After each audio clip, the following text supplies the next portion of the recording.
이유가 있었던 거예요. 이해가 갑니다. 이런 말을 이구동성으로 합니다.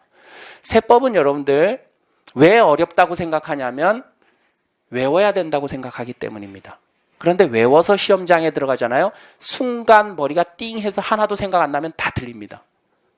그렇게 하면 안 돼. 세법은 지금 여러분들이 처음 공부하실 때는 마음 편하게 이해를 하셔야 돼. 이해를. 세법은 딱딱한 과목이 아닙니다. 어떤 컴퓨터에 수치를 집어넣어가지고 함수로 방정식 뽑아내듯이 그렇게 나온 게 아니라 사람이 만든 거거든요. 사람이. 그래서요, 이 사람의 감정이 들어가 있습니다. 저는 지금 세법 여러분들한테 소개시켜드리면서도 이렇게 소름이 돋습니다. 이렇게 등에. 사실이야. 너무 짜릿하고 너무 재밌거든, 이게. 남학생들 그 무협지보다 더 재밌습니다, 이게 세법이. 여학생들의 어떤 로맨스 소설 저리 가라요. 그래서 그 감정이 느껴지거든요. 그냥 이해가 갑니다. 그래서 외우는 건 따로 있다. 외우는 거는 몇 년, 몇 개월, 며칠 이런 거야. 그건 어쩔 수가 없지, 그지? 네. 나머지는 이해를 하려고 여러분들이 노력하시면 됩니다. 그러면 한 가지 조금 단점이 생겨요. 뭐냐 하면 처음부터 끝까지 무조건 외워라 이러면 막 열심히 한다. 띠매고. 그런데 외우지 마세요. 그냥 듣고 이해하세요. 이러면 다 알겠거든. 설명할 때마다 그게 그거였어요? 알겠어. 그런데 그 지식은 제가 알고 있는 지식입니다. 수업 시간에 여러분들이 이해한 거를 여러분들 걸로 만들려면 어떻게 해야 돼요? 복습을 하셔야 돼. 할만하면 복습을 안 해. 그럼 성적 안 나오죠, 당연히. 어떻게 하라고요? 30번까지 회독수를 늘려라. 아셨죠? 그래서 여러분들이 처음 세법을 공부하실 때 두려움을 가지고 나는 전공도 아닌데 나 이거 너무 두꺼워가지고 이거 법정 같은 거 나는 해본 적도 없는데 나 이거 어떻게 다 외우지? 그런 거 전혀 필요 없습니다. 그냥 들으면 이해가 가고요. 이해 안 가면 어떻게 하면 돼? 인상 써서 저한테 보여주시면 하면 돼. 제가 이해시켜 드리니까. 아셨죠? 자, 그리고 수요일 날 특히 지각생이 많은데 9시에 그냥 시작합니다. 말씀드린 대로 이렇게 빡빡하게 해도 보강이 있어야 돼요. 근데 저는 이제 다른 데서 세무법인에 다니는 직원이기 때문에 제가 쫄따구거든요. 그래서 몰래 회사를 빠져나올 수가 없단 말이야. 그래서 보강하는데도 이게 쉽게 막 시간을 잡을 수가 없어요. 그래서 최대한 보강 시간을 줄여야 돼, 저는. 여러분들도 마찬가지지. 7과목을 다 해야 되잖아. 그지? 그래서 말을 굉장히 빨리 합니다, 제가. 그래서 여러분들이 9시 지나서 여러분들 지각하는 학생들을 기다려줄 수가 없어요. 9시에 무조건 시작합니다. 안 그러면 9시에 오신 분들이 피해보겠죠, 그죠? 그래서 이 세법은요, 저랑 공부를 하면 복습하는데 얼마 안 듭니다. 근데 여러분들이 그 부분을 혼자 하시려고 그러면 두려워요. 그리고 왠지 모르게 찜찜해. 그리고 1시간이면 될 거를 3일 해도 극복이 안 돼. 이렇게 되거든요. 그래서 지각은 절대 하지 마실 것. 아셨죠? 그리고 나머지 부분에 대해서는 제가 수업을 하면서 하나하나 또 말씀을 드리도록 하겠습니다. 자, 오늘은 오리엔테이션 시간이니까요. 너무 긴장하지 마시고 그냥 푸세요. 이렇게 푸시고 그냥 편안하게 들으세요. 특히 교재를 봅니다. 교재 3페이지에 우리 2페이지 볼까요? 1편 조세법 총론이라고 나온 부분은요. 요거는 그야말로 세법의 개괄적인 내용입니다. 총론이에요. 개론 부분이야. 그래서 세법이 이런 거구나, 이런 틀이구나, 이런 걸 설명드리는 거니까 너무 이렇게 긴장하지 마시고 그냥 편안하게 이렇게 프롤로그라고 생각하시고 들으시면 되겠습니다. 중요한 부분은 제가 설명을 드리겠습니다. 자, 3페이지 넘어가시죠. 3페이지. 자, 조세의 개념과 분류. 조세의 개념이 나오는데요. 조세라는 게 뭡니까? 조세, 세금이죠, 세금.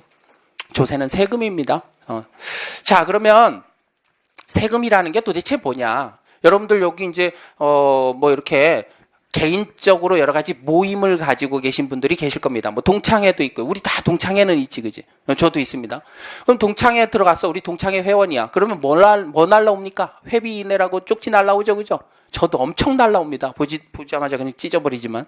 그래서 계속 이렇게 동창회비 내세요. 그러고 회비를 걷는단 말이야. 회비 왜 걷습니까? 동창회를 운영하기 위한 경비가 필요한데, 거기다 충당하려고, 경비로 사용하려고 걷는 거죠? 누구한테? 동창회 회원들한테. 세금도 마찬가지입니다. 세금은 왜 걷나요? 나라를 운영하려고 그러면 돈이 필요하잖아.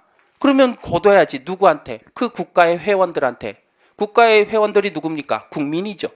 그래서 자금을 국가를 운영하고 지방자치단체를 운영하기 위해서 돈이 필요합니다.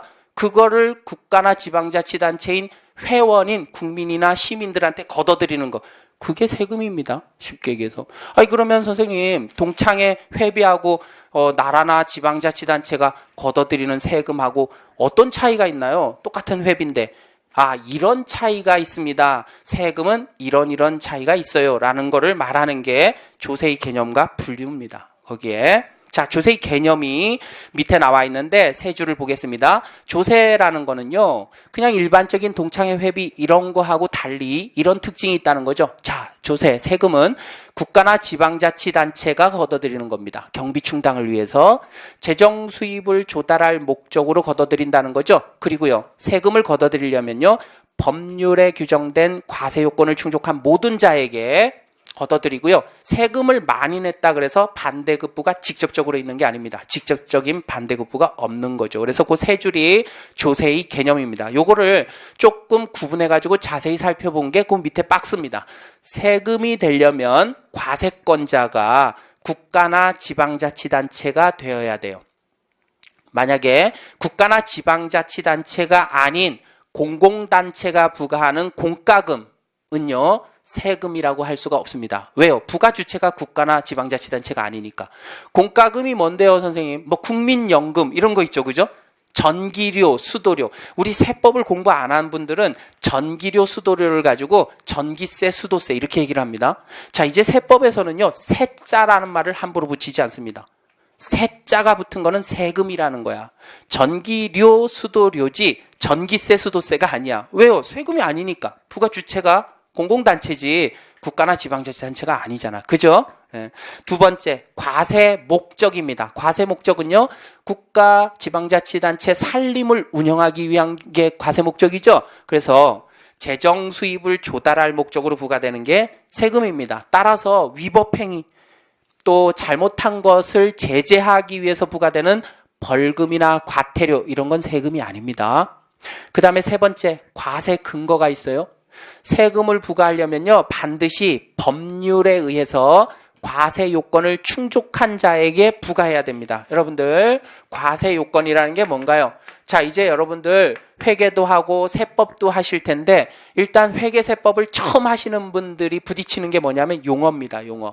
용어가 이게 무슨 암호문 같거든. 그런데 걱정하지 마세요. 여러분들 다 우리나라 사람들이잖아요. 그죠? 그러면 용어는 우리나라 말이기 때문에 다 여러분들이 쉽게 개념을 잡을 수가 있습니다. 왜 그럴까요? 회계학이나 세법에서 사용하는 용어는 말줄임이기 때문에 그렇습니다. 말줄임. 쫄쫄랄라. 뭐예요 그게? 쫄면 라면 이런 거지 뭐. 김떡순 뭐예요? 김밥, 떡볶이, 순대. 그런 겁니다. 그래서 과세 요건도 똑같은 얘기예요.